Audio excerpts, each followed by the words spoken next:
probably don't need to put glue in here. I just like to do it because I know it gives it like a little bit of extra friction. It's important to not hit the pegs very hard, because the first hard hit that you give them, you will crush them. You want to get the peg in that hole, so it's really like you're doing a miniature pile driver on it, because that's what you are. And if you're gentle, you can get that peg all the way in. Sometimes it's hard.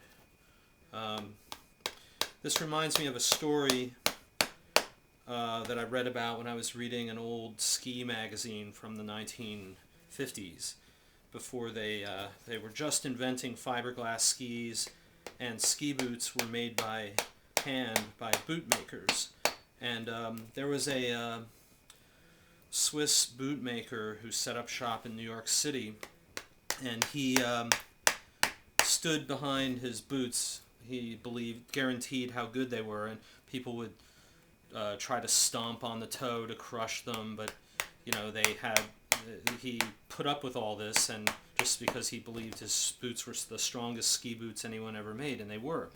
And he had a standing bet challenge to anyone that if they could hammer all of the wooden pegs in without crushing one, he would give them a free pair of boots.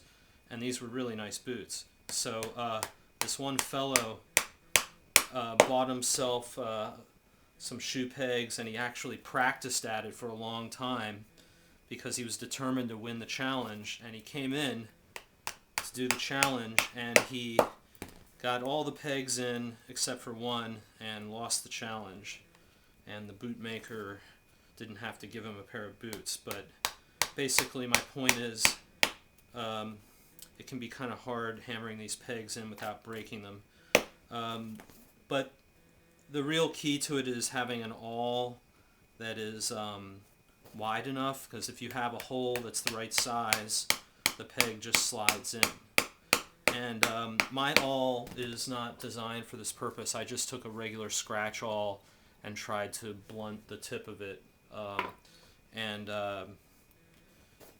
Basically the holes that I made are not quite large enough, and I can kind of work those pegs in, but it could be easier.